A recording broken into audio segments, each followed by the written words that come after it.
Record. We are in Los Angeles. Well, we're in Chatworks.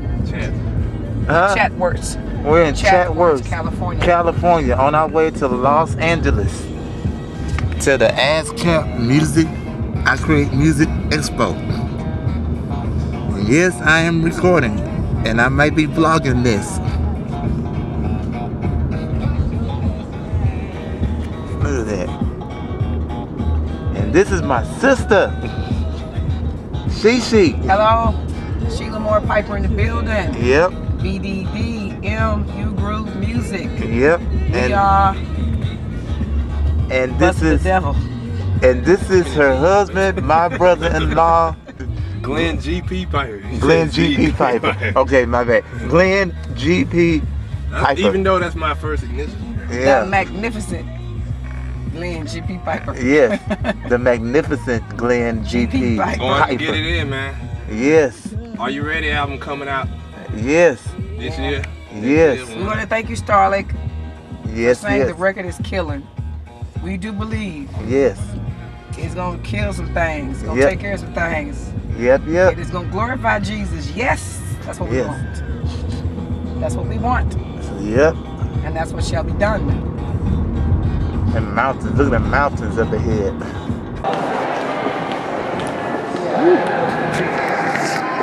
We are at the Lowe's Hollywood Theater.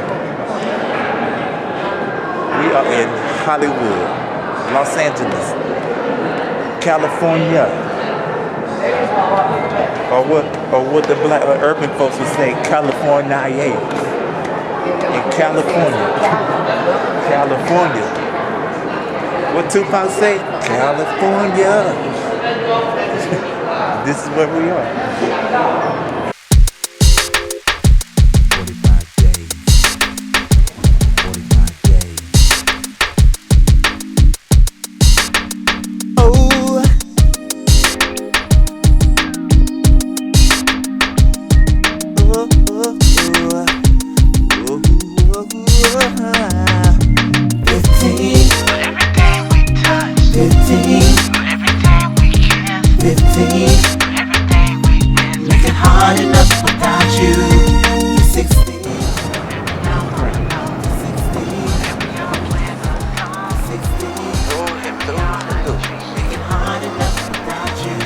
About to go into the Ray Dolby Ballroom.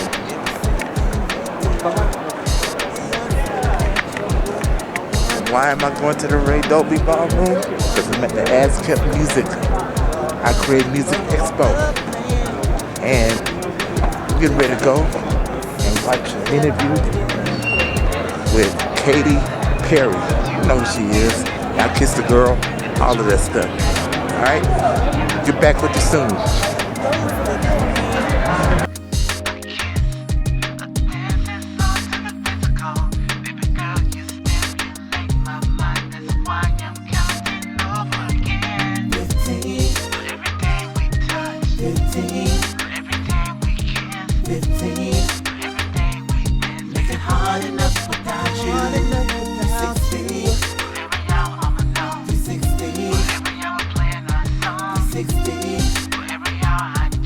Alright, great.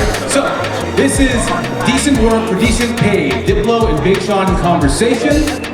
Excellent. It's presented by Billboard, and so we want to say a special thank you to Billboard for doing this. Alright, so I'd like to introduce the moderator of this panel, Bill Wordy. He is the editorial director at Billboard Magazine. Please welcome Bill.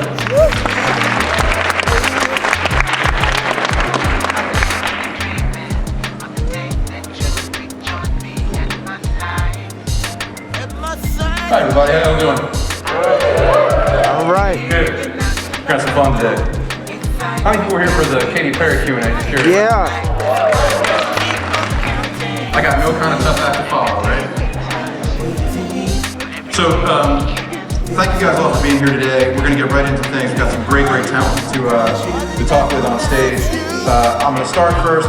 Big Sean is one of the most promising young MCs in hip-hop. His freestyle ability convinced Kanye West to sign him to the Good Music roster in 2007. Since joining the label, Big Sean has released 4 well-received mixtapes and the finally famous album, which spawned 3 hit songs, My Last, Marvin and Chardonnay, and Dance.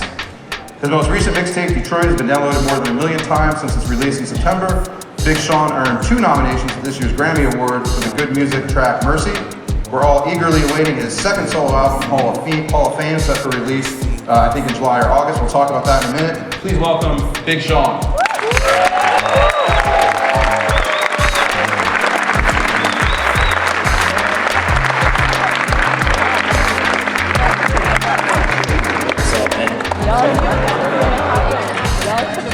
What's up? How y'all doing today? Alright. Man, I'm happy to be here. So, Thank you for rubbing my head. yeah, boss. We got Diplo emerged from the Philadelphia EDM scene in the early 2000s as part of the genre-mastering DJ duo Polytronics. Hooked up with MIA in 2004 for the Piracy Funds Terrorism mixtape and its follow-up album Argular. The two would eventually create the chart hit Paper Flames. In the years since, Diplo has collaborated with dozens of artists like Santa Gold, Snoop Lion, Shakira, Kid Cudi, Bruno Mars, No Doubt, and Alex Clare, also Usher. He's helped expose listeners to sounds from around the world, from Brazilian funk to New Orleans bounce to the psychedelic dance hall of Major Lazer Project, which coincidentally put out a new album this Tuesday. Diplo was nominated as Producer of the Year at this year's Grammys and just won the extremely prestigious Vanguard Award at last night's ASCAP Pop Awards. He was just backstage with Katy Perry. Ladies and gentlemen, say hello to Diplo.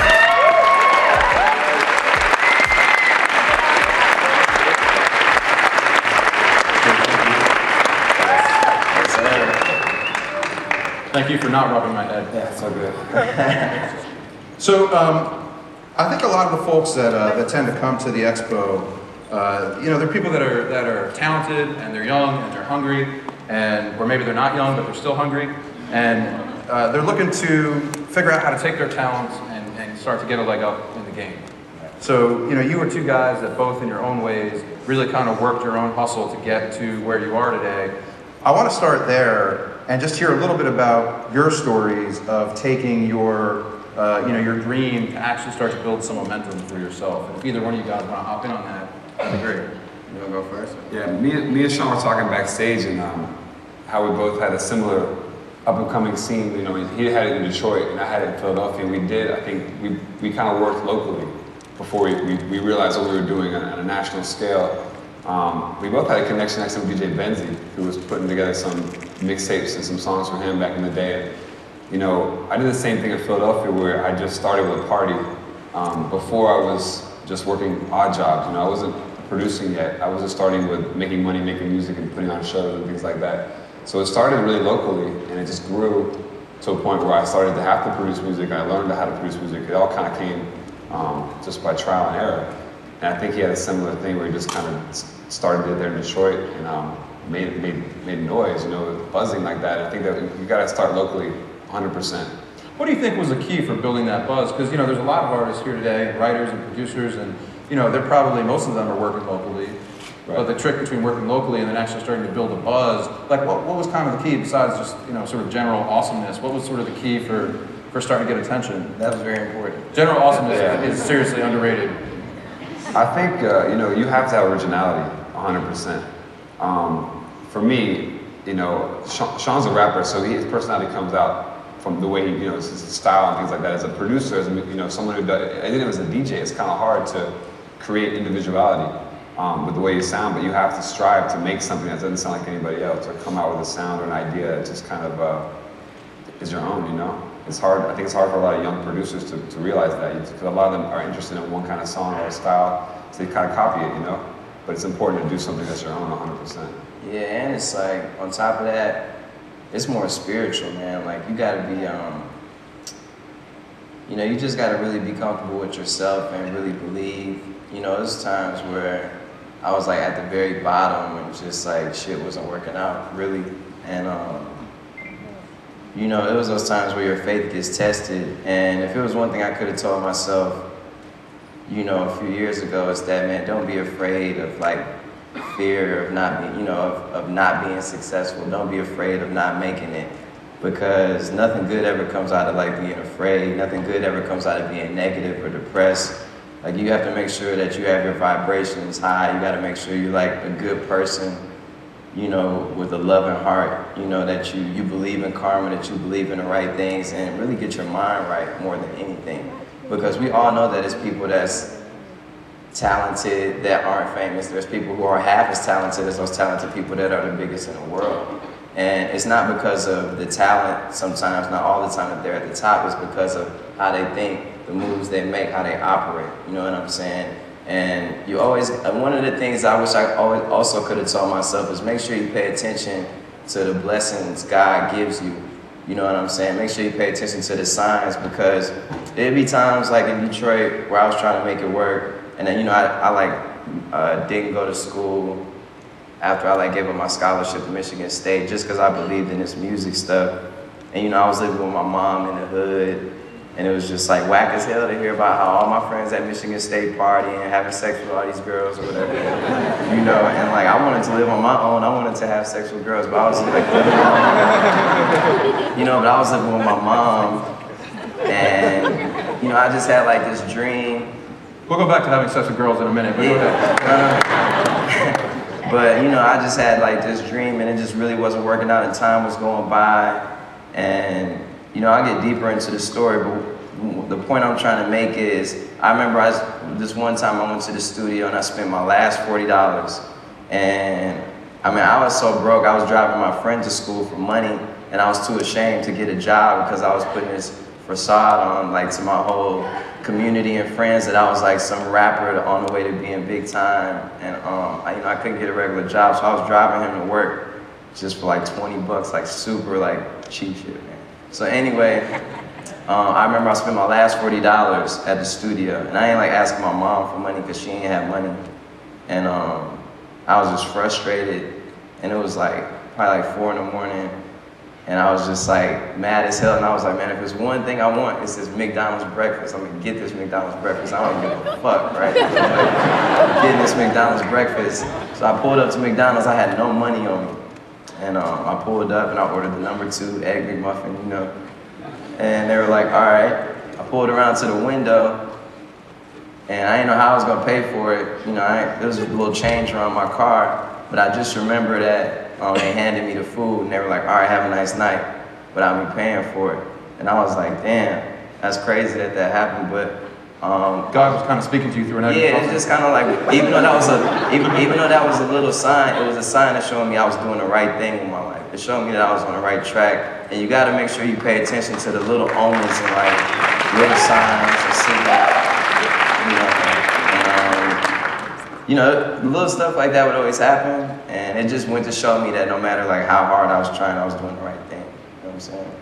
So that's one thing you have to remember doing this. You got to make sure you pay attention, keep your heart in the right place, and always accept the like little blessings and like little progressions that you have, because you know once you get to what you got, it's not all about just the prize. It's about the journey more than anything. You're gonna remember the journey more than anything, for sure.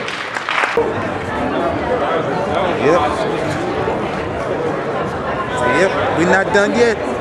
Just got through with Big Sean and producer Diplo at the Ray Dolby Ballroom. Of course, guess what? Like I said, we're not done yet. Had a little excerpt of the interview and all that. Now we're about to do Neyo and Stargate. It's gonna be exciting. Please help me welcome to the stage Chris Anacute.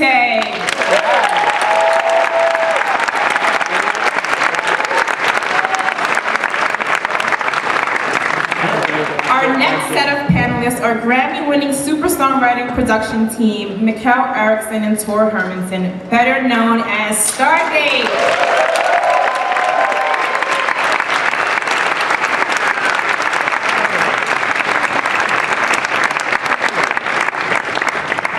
And last but certainly not least, please help me welcome Grammy Award-winning singer-songwriter Neyo.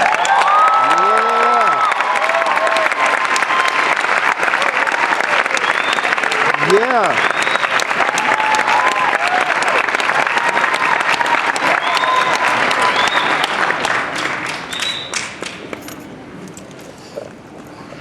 Wow. Stargate and Neyo in the room. That means a hit record is about to be made. I mean, it's really amazing to have Stargate. Where's the piano? Right there. You can start playing right now. It's really amazing to have Stargate and Neyo in the room because rarely do you find a team that has so much synergy and charisma and just they're in the room, they create magic. And I know Stargate, obviously, they're from Europe and Neyo's from here in America, but they were doing remixes in Europe and making a name for themselves, but always wanted to have an American explosion.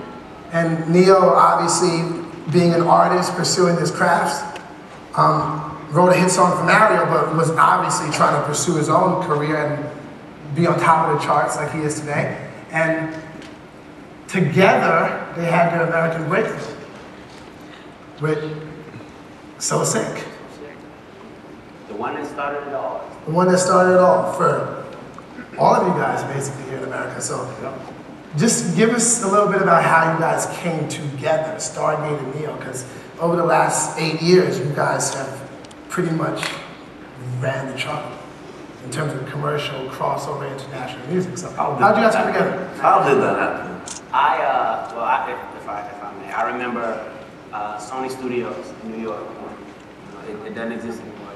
It's gone down since. But I remember I was coming out of the bathroom as Tim Blacksmith, which is their manager, was walking into the bathroom, and he stopped me, and he said that he was a fan of the Mario record, Let Me Love You, and that he wanted me to meet his producers. Yeah, so you know Neyo wrote Let Me Love You for Mario. That was his first #1 in America. First #1. And so he said to me, and I quote, "Yeah, they do pop, they do R&B, they can do it all." I was like, "They do R&B?" He's like, "Yeah, they do R&B." All right, cool. So I walk into the room, and I see two tall, lanky Norwegian guys. I was a little skeptical.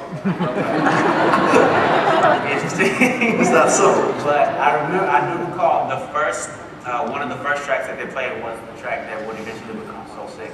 And I don't even think you guys know. They said, like, when I heard it, I teared up because the song kind of happened instantly in my head. It's a story that I've had in here for a really long time and just never found the right outlet for it. And the second the track started, it was like, this is that story. This is the song. This is the track for that story. And the rest is history. We're so sick onto the other ones that we are now. So I mean, what was the idea? I mean, what happens in the studio? Because the musicality in So Sick is so genius with the piano and just the melody that you wrote. How did you guys create that? Did you write to the track? Were you guys playing the piano? Was there a loop of an instrumental? Or how did it come together? Because a lot of times, a lot of our ASCAP, the people I hear, they feel like, send me instrumentals. How do you write hit songs? So what's your dynamic? How did you create So Sick? Was it to the instrumental or did you guys create it from scratch? Yeah, we had the track. Mikkel had started playing something on the piano, which was a nice chord piece, but that had a lot of melody in it. The front end of that piece was the best piece, so we decided to just use the first 4 bars, the first kind of period, and just loop that. And we made the beat in maybe 45 minutes, maybe an hour tops. It's not a lot of instruments in there. It's like 3 drum sounds and 3 keyboard sounds maybe. And we just put it in the folder as any other beat. We didn't feel special about the beat other than we knew we liked it. We played Neyo some ideas, obviously very nervous, handshaking and playing in the beats, like just hoping that he would find something he liked. And I picked out a few songs, a few instrumentals. But I do remember the moment very vividly when he decided to sing me the song back. Because you sang a verse, and I was blown away just by the lyrical content, right? The originality of the lyric. And when he went into the chorus, because I'm so sick, I just stood up and I started clapping, right? I started laughing and clapping because he didn't even have to finish the chorus. To me, I knew this was special, and I knew that we had our first real hit record. Can we see it? I mean, do you have the session on you guys? We don't have a session. We have a song, of course, but it's impossible to do. I mean, I would love to show them how you guys... The session wouldn't look very impressive. Because it was your first #1 record, but... I think the whole multi-track fits into like 16 tracks or something. It's so simple. Including the vocals. With the vocals and the backgrounds and everything. But the genius, I think the genius, I'm sorry, I'm gonna cut you off. I think the genius part of that song is how simple it is. How simple? Like, you know, as a producer, as a songwriter, the hardest thing that you will accomplish is mastery of simplicity. You know, like, you know, I think I can speak for a few different songwriters in the room where you can hear a few different ideas that you can put over a track when you first hit a track, but it's pulling away all of that extra stuff and just getting down to the part that's going to mean the most. It's the hardest thing in the world, you know, and I'm guessing it's the same thing as a producer. You know, there's a million different sounds you can put on a beat, but that's the thing I love about these guys. They've mastered the art of just keep it simple, just get to the point. You know what I mean? That's not an easy task. It's really not.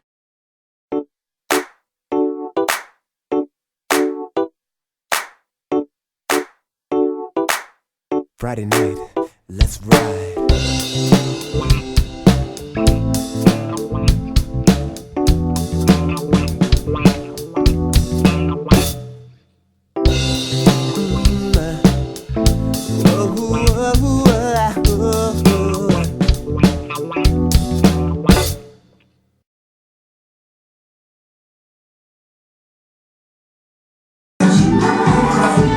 The producer showcase here at the ASCAP Music Expo.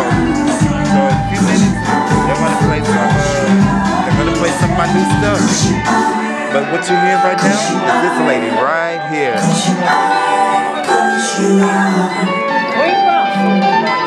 This is her record.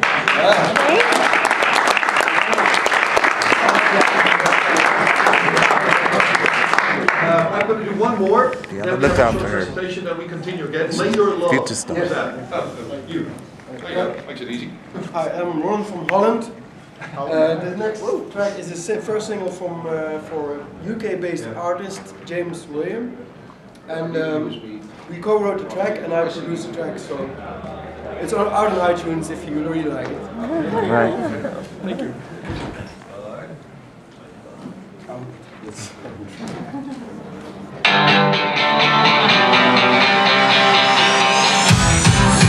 Networking opportunities.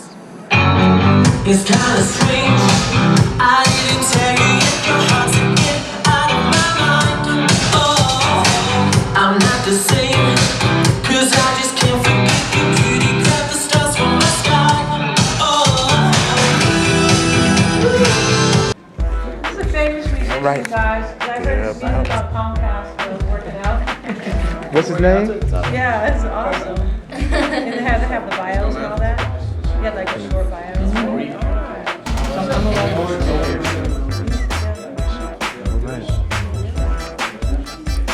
It's like they're about to preview Digital Land.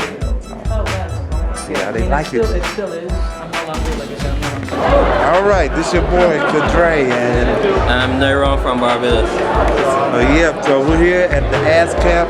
I Create Music Expo, and this man right here, trust me, everybody be on the lookout for him because he's gonna be the next one. I'm telling you, yes sir, y'all gonna be hearing this music all over the radio, United States, Britain, Barbados, everywhere. Yeah, we doing it. Yes sir, for sure. All righty, great.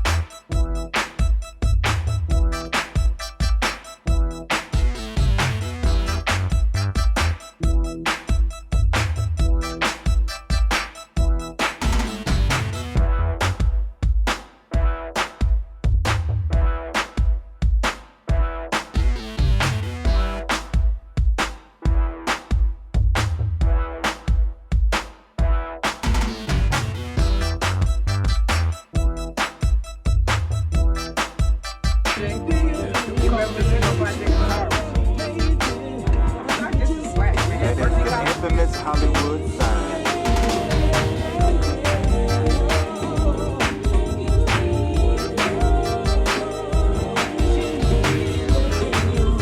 Yes, we're back on Hollywood Boulevard.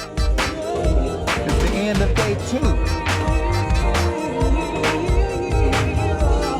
This is the Lowe's Hollywood Hotel.